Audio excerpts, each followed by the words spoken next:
Y'all know what's going on. It's time for another episode of Doing Time with Joe. I'm your host, Joe Baker, and welcome to the show, y'all. Look here. I got another one of my prank calls that I'm going to be doing today, right? I got this letter from this woman named Rebecca Smith. And Rebecca was in a relationship with this guy named Stephen for over 20 years. He was a dope boy. She held him down the whole time he was here. And well, not in Tennessee, but in another state. We're going to just lay it out there like that. But she held him down the whole time that he was locked up and, taking in packs, doing things for him, what a lot of people do when they're trying to take care of somebody in prison, and making sure that his books were straight, phone was straight, all of that kind of stuff, right? Doing what a woman does for her guy in the penitentiary, right?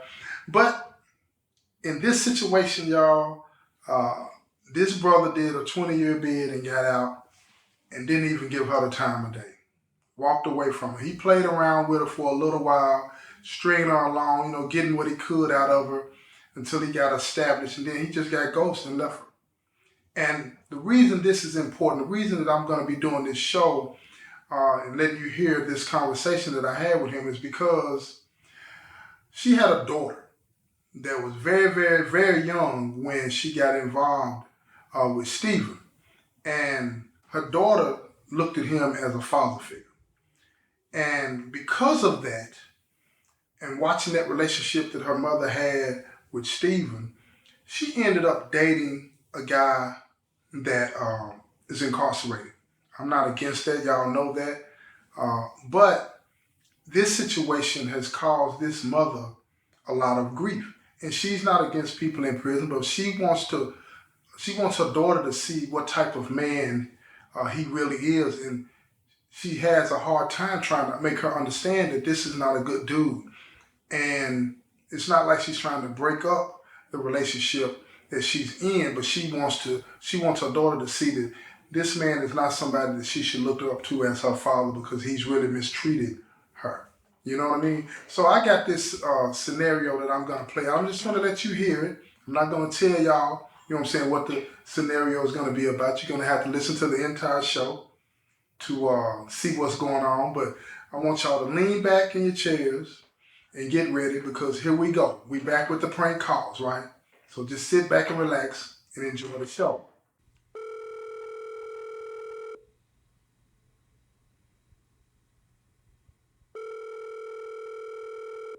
Hello? Hey, what's up, man? How you doing, Stephen? I'm doing good. What's happening? Not much, y'all. My name is Jonathan Powers. Do you remember me? Oh, yeah. I remember you. Yeah. At the prison. Yeah, I remember, yeah. Okay, good. How you doing out I'm there? doing good, man. I'm working, man. Got me a job, paying my bills and stuff. I'm doing quite well, man. That's good to hear. Yeah. That's good to hear, man. I guess you're wondering why I'm calling you, right? Yeah, Because man. I don't normally do this. We don't normally check up on guys like this. Once you're out of the system, you're no longer our concern, right? But you remember when you were in here, right?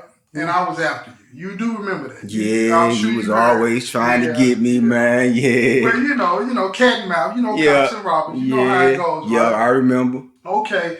And I'm glad that you're doing fine with your life, right? Okay. I'm glad you're doing fine with your life. But Thank you. You did a lot of things in your life to a lot of people. You know what I'm saying? Yeah. And a lot of times, people in your line of work or your former line of work, it is your former line It's my former, absolutely. I have no more criminal dealings. I hope that's true. Absolutely true. I hope that's true. And from the look of our records, you got about 7 more years to do on paper? Yep, I'll be done with papers. Yeah, about 7 more. That's good. Well, look here, the situation out here at the prison that I need your help with. And I'm hoping that you understand that we really need you to man up and do something good with your life in this situation. You understand what I'm saying? All right, in this situation, I'm lost. You got to explain it to me. I'm lost. Okay, once upon a time, I'm looking at your visitation list here, right? Yes, sir. And on your visitation list, this woman named Rebecca Smith, you recognize her name? Yeah, that was baby. I was messing with her for a while. Okay. Yeah. And on her on the application, she had her daughter named Vanessa. Okay, yeah, Vanessa, yeah. She was around. That was her daughter, yeah. Okay, that was her daughter, huh? Yeah, that's her daughter. That's not my child. Oh, that's not your biological. No, sir, not my biological child. Okay. I'm just looking at the visitation form, and the visitation form says your daughter. But that's okay. I understand how it goes. I understand how it goes in prison. That's fine. You know what I mean? Yeah. But here's the thing, man. For the last couple of years, Vanessa has been on this guy named Kevin Gardner, his visitation list, and she's been coming out here to see him quite regularly. You know what I'm saying? Every weekend, right? Yeah. You know how it goes. You know how it goes. People fall in love, young love. You know. Yeah. But here's the thing. Vanessa just got caught today. What? Caught doing what? Bringing in some drugs. No. Yeah. We have her in custody right now. Man, I know her mama crushed. Well, right now her mother doesn't even know. What? Yeah, we're not even allowing her right now because we got her in the back and we're talking to her. We got some of the other people in the internal affairs that are talking to her right now, trying to find out what's going on, right? Mm-hmm. And it looks as if she has been bringing in drugs with this guy named Kevin. We got him already locked up for the last few months. Oh, man. Yeah. It's a bad situation. It's bad for her. Yeah, it's bad. Yeah. That ain't good, man. It's not good at all. No. You know, the penalty for bringing something into a penal institution is serious. It's serious. We don't take anything like that lightly. As you know, I know you know. Yeah, it's been going down. I've been in there. I know what's going on. Yeah, so here's the thing, though, Steve. This is what I want you to understand. We're going to charge her for introduction, right? Oh, man. And we're going to charge her, and we're going to be asking for the maximum sentence. Oh, man. And this could ruin her life. It absolutely could. This could ruin her life. Unless you help us out. Man, help, like, I don't understand what you mean. How can I help? I can't do nothing. Well, here's the thing, man. I'm just going to shoot it straight to you. You've done a lot of things in your life, a lot of bad things from where I sit. Yeah, Lord, a lot of old stuff, man. Well, that's what you say. You say a lot of old stuff. And I understand why you have to say that. You're on parole. You don't want no problems. Mm-hmm. You understand what I'm saying? But, you know, I got a lot of friends in law enforcement, right? Yeah. And even though you are working, they tell me that, you know, you hanging around with some of the old friends. And that ain't got nothing to do with me because that's between you and your parole officer. Yeah. Ain't got nothing to do with me. You ain't been caught up. You're not back in prison. Right. I really don't have anything to do with you. Yeah. You know what I'm saying? Yeah. But here's the thing.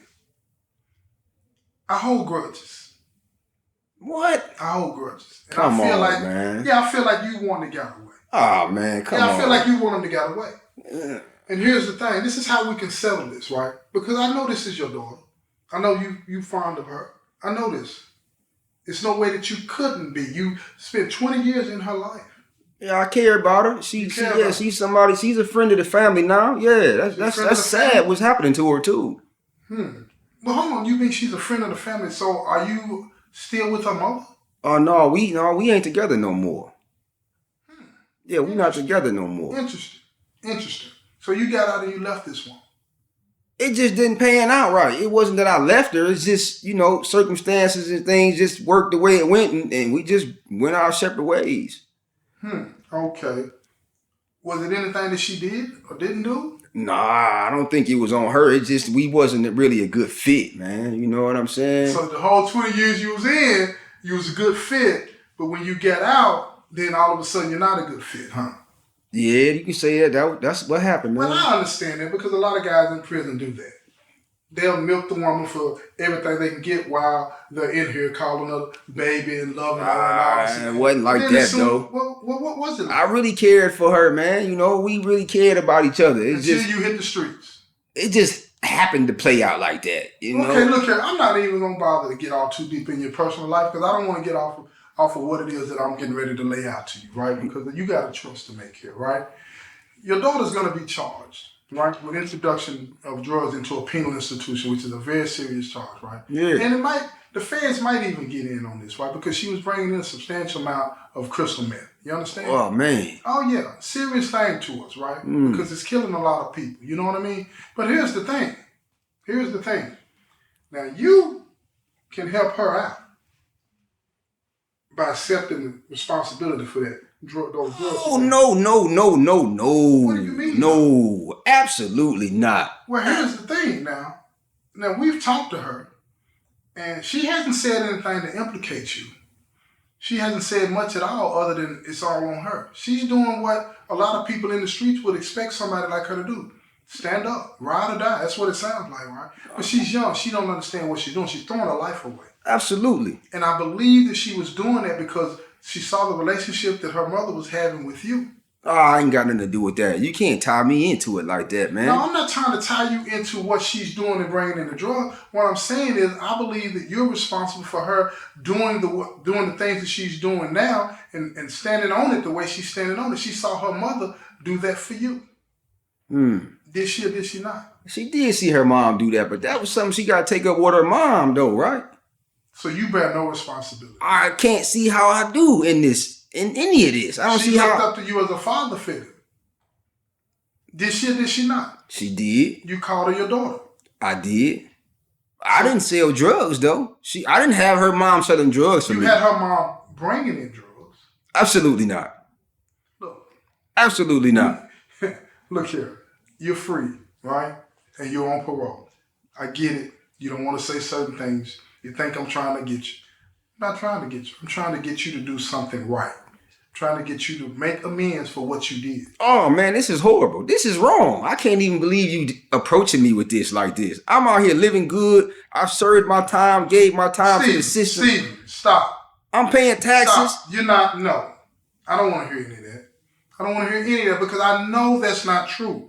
I understand how this game goes, but what I'm telling you, you have a young woman whose life is about to be ruined because she learned this behavior from you and her mother. I feel sorry. You what? I feel sorry for her. Don't feel sorry for her. Do something about it. Oh, who is this guy? What's his name? Jonathan? No, look he here. He need to get in there and take his charge. No, we're going to deal with it, and his name is Kevin. We're going to deal with him. We're going to deal with him. Yeah. He's going to pay for what he did. Yeah. What I'm saying to you is that you need to take this charge so that she can go home tonight. She's not going home tonight. Can I bond her out or something? Is this some money I can pay? Well, you can bond her out of jail. What I'm saying is we need to get this settled before we call the police. I don't know what to tell Because once you. we call the police, it's out of our hands. I don't know. I can call her mama. I can call her mama for you. I got to tell her mama or something because I don't know what to tell you. No, we have a phone. We'll do all of that if it comes down to that. I just saw an opportunity for somebody like yourself to do the right thing. Which I'm trying to. This is what I'm trying to do, man. I'm trying to do the right thing. I can do anything but that. I mean, I can help pay some money, to support her or call her mom or give her mom a ride to come see her or something like that. But, man, I just got done doing my time. I can't go back in there like that. I ain't done nothing. So you don't, hold up. This is what I'm saying about drug dealers, man. A lot of people out there selling drugs and doing it, and they're setting examples for the people that are closest to them. You were selling drugs in prison. You had her mother bringing in drugs to you. Her mother loved you and doing all these things. And now you're telling me that you're not even involved with this woman anymore. No, you don't have anything else to do with her. Absolutely. But her daughter, your daughter, you consider her to be your daughter at one time. She learned this from you and her. She learned this from you and her. And now she's sitting in this holding thing down here, acting like she's some kind of gangster. Like nothing is going to happen to her. Yeah. But she's going to jail tonight. Ooh, that's bad. She's going to jail unless you do the right thing and step up. And if you don't do it, because I'm not going to keep going back and forth with you about this. If you don't do it, I'm going to give you a couple of seconds to think about this.